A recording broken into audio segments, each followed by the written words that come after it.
기에르모 델 토로의 프랑켄슈타인은 3개의 챕터로 이루어져 있습니다. 개인적으로 두 번째 챕터인 빅터의 이야기가 끝날 때까지 이 작품은 놀랍다는 생각이 들었고요. 피조물의 이야기부터 영화의 끝자락까지는 다소 감상적으로 변모하며 텐션이 떨어진 것도 사실입니다. 물론 영화 전체로 보았을 때 이 작품은 수작이라고 생각하고요. 무엇보다 작가의 오랜 기간 수건 사업이었던 만큼 프랑켄슈타인은 델 토로 그 잡채로 느껴지기도 하더라고요. 실제로 그는 이 작품을 영화화하는데 20년 이상 준비했다고 하죠. 그러니까 저는 서로 다른 바이브가 모두 녹아있는 이 작품의 특징을 영화의 장단점으로 구분짓기보다는 양가적 면모를 함께 포괄하고 있는 창작자의 반영으로 보는 것입니다. 모든 프랑켄슈타인은 장편 영화 기준으로 기에르모 델 토로가 넷플릭스와 협업한 두 번째 작품인데요. 제가 알기론 그렇습니다. 첫 번째는 애니메이션 피노키오였죠. 델 토로의 세계답게 오이디푸스, 프로이트를 경유한 아버지, 어머니 그리고 아들에 대한 직관적인 은유가 많았고요. 그에 못지않게 신화, 종교 그리고 크리처물의 터치도 진하게 느껴지더라고요. 그에 대한 저만의 해석을 드리도록 하겠습니다. 프랑켄슈타인 끝장 리뷰 지금 시작합니다. My maker told his tale.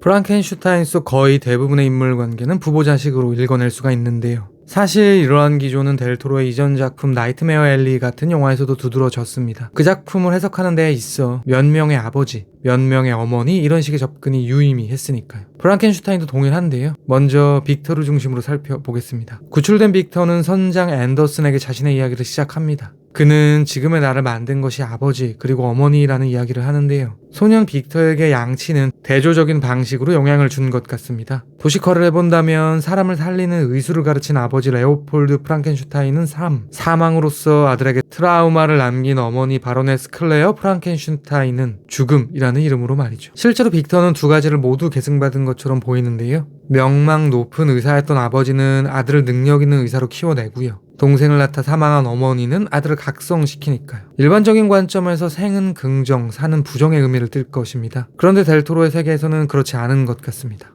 빅터는 이렇게 말합니다. 아버지는 가끔씩 집에 오시는데 그 기간 외에는 엄마가 나의 차지였다고 말이죠. 엄마를 사랑하는 아들. 그러니까 비유적으로 말하면 엄마라는 이름의 죽음을 염원하는 빅터. 실제로 집안에서 빅터에게 사랑과 다정함을 주는 이는 어머니뿐입니다. 이뿐만 아니라 사실 어떻게 보면 프랑켄슈타인은 새로 창조된 존재가 죽음을 희구하는 이야기라고 할 수도 있을 텐데요. 왜냐하면 크리처는 죽고 싶어도 죽지 못하는 자신을 불행하다고 여기고 있으니까요. 즉 작품 속 죽음은 일종의 탈출구이자 해방구인 것이죠. 그렇다면 반대로 삶을 상징하는 부계의 재장에는 어둠의 그림자가 드리워져 있을 것입니다. 거듭 언급드렸듯 빅터에 붙이는 아들에게 의술을 전수합니다. 상당히 엄한 방식으로 수업을 하는데요. 얼굴에 회초리를 대는 것에 거침이 없죠. 그러니까 아버지가 아들에게 교습하는 것은 누군가를 살리는 일, 즉 삶인 것이고요. 그런 관점에서 극중, 삶, 체벌, 공포, 징후는 연결되어 있는 것입니다. 그렇게 아버지를 증오하던 소녀는 자신도 모르게 아버지에게 물들게 된 것 같습니다.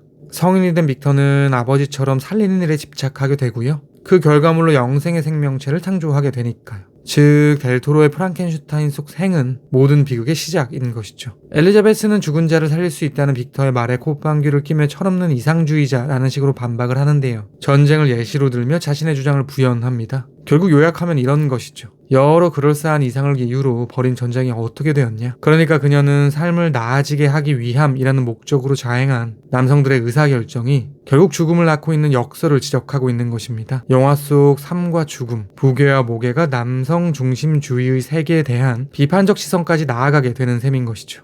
이 지점에서 다시 빅터의 어머니에 대한 이야기로 돌아오겠습니다. 앞서 언급드린 엄마를 사랑하는 아들에 대한 논지를 조금 더 확장시켜 보려고 하는데요. 물론 어머니를 향한 마음은 이 세상 모든 자녀가 갖는 부모에 대한 애정일 것입니다. 그럼에도 불구하고 기에르모 델 토로의 세계라는 점을 감안해서 보면요. 저는 이 사랑에서 오이디푸스적 터치가 느껴지기도 하더라고요. 빨간색 드레스를 입고 등장하는 클레어는 어린 빅터를 호출합니다. 이때 소녀는 마치 동년배 여성에게 답을 하듯 손가락을 까딱거리며 자신이 여기 있음을 알리죠. 그렇게 연인처럼 사랑하던 어머니가 성장의 과정 중간에 사망케 되는 것입니다. 무엇보다 클레어와 엘리자베스는 미아 고스 배우가 1인 2역으로 연기를 했는데요. 유년의 빅터와 성인의 빅터가 사랑하는 여인 사이에 등호를 형성시키려는 작가의 의도겠죠. 그래서일까요? 빅터는 오이디푸스 컴플렉스를 극복하지 못한 것 같습니다. 성인이 된 후에도 다른 어른 남자들과는 다르게 브랜디 앤 씨가 대신 여전히 연유를 마시고 있으니까요. 클레어를 상징하는 색은 적색일 것입니다. 앞서 말씀드린 것처럼 그녀는 빨간색 드레스로 이미지화 되어 있고요. 죽음의 순간 어머니로부터 흐른 선혈이 빅터의 몸을 적시기도 하죠. 그런 관점에서 보면요, 덜 성장한 어른인 빅터에게는 적색으로 대표되는 엄마의 흔적이 남아 있습니다. 그의 장갑 색깔은 빨간색이고요. 부활이라는 명목으로 신체를 해치하는 그의 면면은 때때로 새빨간 선혈에 도취된 것처럼 느껴지기도 하죠. 이러한 맥락을 한 세대로 확장시켜 보면요, 결국 작가가 진단하는 1857년의 세계는 남성 중심이라는 미명하에 여성을 유폐함으로써 전면에 나선 맨차일드들이 조각하는 세상인 것입니다. 그 세계에서 전쟁은 끊이지 않죠. 사실 빅터에게는 한 명의 아버지가 더 있습니다. 바로 헨리 할랜더. 정욕으로 인해 매독에 걸리고 탄약고를 운영하며 전쟁으로 큰 돈을 번 타락한 아버지. 빅터에게 물신양면 지원을 아끼지 않은 그 역시 추구하는 것은 빅터의 생부와 동일하게 하나입니다. 썩어가는 자신의 몸을 되살리는 것. 그러니까 부활. 크리처의 탄생은 할랜더의 죽음과 함께 시작된다고 해도 과언이 아닐 것입니다. 아버지라는 부정적 그림자의 소멸과 바통 터치했으니 크리처는 그와 대척점에 이루는 존재라고 할 수도 있겠죠. 그런 이유 때문일까요? 그렇게 태어난 생명은 순수 결정체입니다. 가장 순수한 것을 찾아다니던 엘리자베스는 그의 내면을 대번에 알아보기도 하죠. 크리처 탄생의 순간 흥미로운 성적 기호가 하나 있는데요. 마치 페니스를 연상케 하는 기다란 피레침이 낙뢰의 전기 에너지를 모아 아래층과 연결된 긴 통로로 에너지를 방출함으로써 크리처라는 새로운 생명이 잉태되는 양태가 그것입니다. 생식의 과정에 대한 의도적인 비유겠죠. 그 피레침의 머리부가 꺾여버리는 이미지로 의미심장하고요. 무튼 이렇게 빅터, 크리처라는 또 하나의 부자관계가 탄생하게 되는 것입니다. 빅터는 점점 자신의 부친을 닮아갑니다. 긴 꼬챙이를 들고 크리처에게 매질을 하는 면면은 과거 매를 들고 자신을 훈육하던 아버지의 모습과 판박이죠. 크리처 역시 빅터와 마찬가지로 어머니를 잃는데요. 바로 비유적 어머니 엘리자베스의 죽음이 그것입니다. 사실상 빅터와 엘리자베스는 극중 부부로 은유됩니다. 끝내 정을 통하지는 못하지만 서로에 대한 갈망만큼은 관객에게 고스란히 전달되죠. 윌리엄과 엘리자베스의 결혼식 날, 빅터는 엘리자베스에게 찾아가 당일에 있는 신부를 보면 안 되는데 미안하다는 너스레를 떱니다. 이에 대해 엘리자베스는 이렇게 답하죠. 그건 남편만 해당되는 이야기다. 그러니까 아마도 본식 전까지 남편의 아내를 보면 부정을 타는 등의 미시민이 있는 것 같고요. 둘은 그에 대한 대화를 하고 있는 것으로 추정되는 것입니다. 엘리자베스의 워딩은 이런 뜻이겠죠. 너 내 남편 아니잖아. 그런데 진짜 남편이 될 윌리엄이 엘리자베스를 만나지 않았음에도 불구하고 빅터가 엘리자베스를 대면함으로써 신부가 사망하는 비극이 펼쳐지게 되는 것인데요. 즉 작가는 빅터를 엘리자베스의 남편으로 인정하고 있는 것입니다. 무튼 중요한 점은 이로 인해 그녀가 크리처의 엄마 자리에 위치하게 된다는 지점일 텐데요. 아버지 빅터는 크리처의 겉모습만 보고 지성이 없다면 무시하고요. 결국 폭력과 결박으로 대응을 하게 됩니다. 반면에 어머니는 이해와 공감으로 다가와 아들의 마음을 어루만지는데요. 비유적으로 말하면 엘리자베스에게 크리처는 유리병 안에 갇힌 노란 나비와 다름없는 것입니다. 그렇다면 이런 질문이 가능하겠죠. 크리처도 빅터와 동일하게 아버지로부터 상처를 받고 어머니의 죽음을 목격하는 수순을 밟은 것인데 왜 그는 빅터와 같은 괴물이 되지 않았을까? 그는 어떻게 오이디푸스 컴플렉스를 극복하게 된 것일까? 챕터 1의 마지막으로 그에 대한 이야기를 결말 해석과 더불어 드리도록 하겠습니다. 빅터와 크리처의 차이가 있다면 제 생각에 답은 하나입니다. 바로 크리처는 아버지를 용서했다는 사실. 임종 직전 모든 것이 자신의 죄임을 시인한 빅터는 크리처에게 용서를 구하고요. 크리처는 그것을 수용합니다. 아버지로 인해 어머니가 죽었다는 복수심의 빅터와는 다르게 크리처에게 더 이상의 증오는 없어진 것이죠. 크리처가 처음 세상에 나왔을 때 그는 태양빛을 두려워했습니다. 그런데 영화의 마지막 그는 찬란한 태양을 바라보며 감상에 젖죠. 선을 두려워하던 선이 선을 바라볼 수 있게 되었다라고 해야 될까요? 이 모든 이야기의 시작은 얼음에 발이 묶인 함선으로부터입니다. 청자는 앤더슨 선장이죠. 그는 선원들의 아우성에도 불구하고 무조건 북극으로 향해야 한다고 주장하는 빅터의 이야기 속 남성적 세계관을 가진 인물이었습니다. 그런 그가 모든 이야기를 듣고 크리처의 최후를 목격한 뒤에 회귀를 결정하게 되죠. 여성적 터치, 무게중심 세계관적 선택을 하게 된 것이죠. Victor Frankenstein.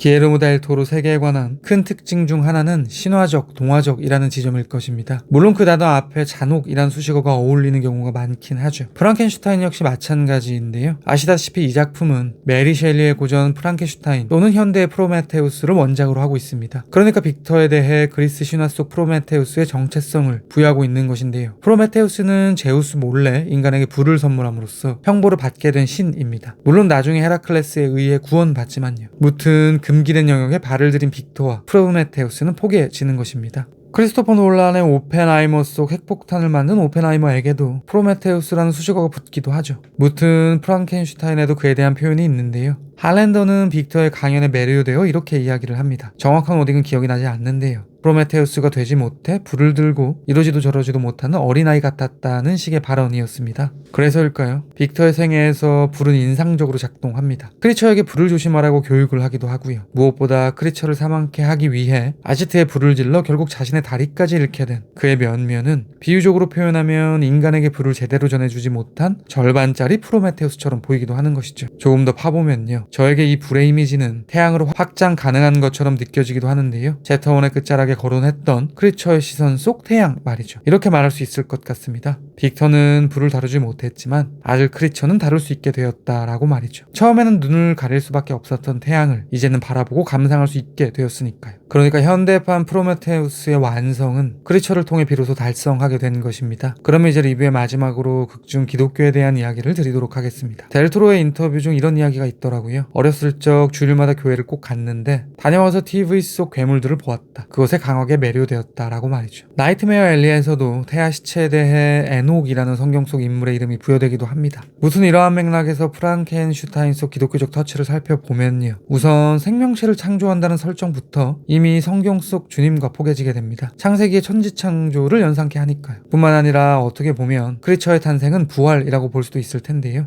왜냐하면 그는 죽은 시체들의 조합으로 완성되었기 때문입니다. 죽은 자의 관점에서는 신체의 일부이지만 어떻게 보면 부분적 부활이라고 할 수도 있을 테니까요. 그렇다면 이번에는 장사한 지 사흘 만에 죽은 자 가운데서 부활하신 예수님과 공명할 것입니다. 이런 지점도 재밌습니다. 제가 빅터의 두 번째 아버지라고 표현했던 할랜더. 빅터는 윌리엄과 엘리자베스의 상견례 참석을 위해 그의 저택을 방문하는데요. 그때 할랜더는 매춘부로 추정되는 여성의 사진을 찍고 있었습니다. 이때 그녀가 사진을 위한 사물 중 하나인 복숭아를 먹자 성스러운 과일을 먹는다고 체근하죠. 저는 창세기의 선악과가 떠올랐고요. 그런 관점에서 할랜더는 타락한 아담처럼 보이기도 하더라고요. 그렇다고 프랑켄슈타인이 마치 박찬욱 감독의 근자가 어쩔 수가 없다처럼 반기독교적 터치가 선명하다라고 말하기는 쉽지 않은 것처럼 느껴지는데요. 크리처가 눈먼 노인으로부터 글을 배울 때 그는 자신이 읽은 성경의 창세기에 대한 묘사를 하기도 하고요. 밀턴의 신라권을 읽기도 합니다. 성경은 기독교 서적이고요. 신라권은 아직 제가 읽지는 못했지만 개신교, 청교도적 가치관을 반영한 책으로 알고 있습니다. 그러니까 어쨌든 크리처를 학습시킨 것 중 하나는 바로 기독교인 것이죠. 저는 이렇게 생각합니다. 제가 서두에 이 작품이 기에르모 델 토로 그 자체처럼 느껴진다는 이야기를 들었는데요. 조금 더 첨언한다면 극중 크리처 역시 작가의 페르소나처럼 보이기도 합니다. 외모에 대한 컴플렉스, 하지만 그 안에는 누구보다 순수하고 따뜻한 마음, 크리처물, 고어 슬래셔를 사랑하면서 동시에 주일마다 교회를 빠지지 않는 소년 같다고 해야 될까요? 그러니까 모순된 두 가치가 공존하는 것처럼 느껴지는 것인데요. 어느 쪽이 델토로인지 둘 모두인지 아직은 조금 더 탐구해 봐야 될 것 같습니다. 다만 그는 극중 크리처가 독백으로 말한 것처럼 인간이 늑대를 죽이고 늑대가 양을 죽이는 삶과 죽음의 무정함에 대한 무력감 같은 것을 고뇌하고 있는 것처럼 짐작되긴 하더라고요. 프랑켄슈타인에 대한 제 별점은 별 4개고요. 한 줄 평은 다음과 같습니다. 마침내 썬을 볼 수 있게 된 썬. 아버지 빅터는 실패한 현대판 프로메테우스에 도착한 크리처. 제가 확답을 드릴 수는 없지만 아마도 다음 영상은 지금 보여드릴 이 작품의 리뷰가 되지 않을까 싶습니다. 들어주셔서 감사합니다. 그 암 환자 하나가 저주제에 빠져 죽었는데 자살 같아. 근데 보호자가 가족이 아니네요. 사람은요